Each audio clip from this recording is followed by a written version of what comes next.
One of the things that I think is extraordinary about the music of the high classical style is that, well, there's a couple of things. One of them is that first of all, composers had genres at the time that were meaningful, right? So you could write a piece within a particular genre and you could push against those conventions or you could go with them, but there was a background of expectations associated with that genre. And then in addition to that, the harmonic language of the time made it so that you could have pitches that were understood to be, let's say, structural pitches or that directly related to the harmony. And then you could also have pitches that were foreign to that, non-harmonic tones, appoggiaturas, and so on.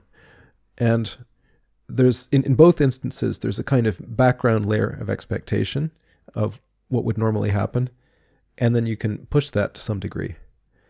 And I think what you're describing is an attempt to get back to that, not necessarily using a classical language, but the power of context, the power of having some form of expectation against which the audience member can push. And that allows them a bit of room to dream also, I think. Yeah. I think, I mean, in fact, I think genre still applies today.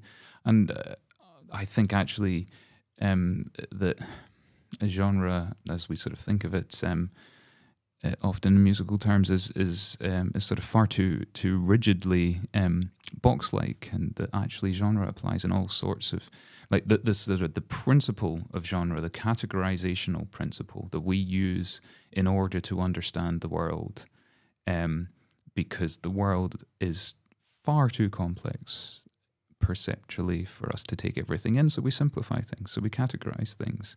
And when something changes a category that we've previously applied it to or pushes against that category, that creates a really, it creates a nice sort of cognitive feeling, I think, and that, to a certain extent, that's expression. So you take a note and you hear it in one context, you hear it in the context of a G major chord, say the G in a G major chord, and then the chord shifts to an E flat major chord.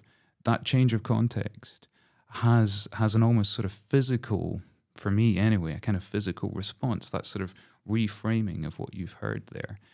And I think genre type ideas can apply across all sorts of different levels of music. You know, are we hearing something as a chord, or is it part of a more linear structure?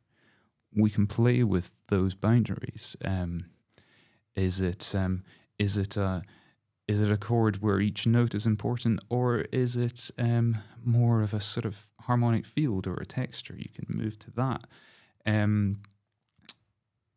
So in the very sort of small categories of musical material, I think these sort of genre ideas of what to expect and how things might work in that sort of situation apply, and it goes all the way up to the concert situation, if that's what we have and what we expect from a concert situation. And I think these expectations, sometimes are characterized as a horizon of expectations, are some of the sort of core expressive tools that we have as composers, because we're curating somebody's experience through time and constantly setting up expectations and hopefully playing with them in an engaging way and potentially very expressive way. And if you just crassly break them, then that can have a sort of an immediate effect, but it's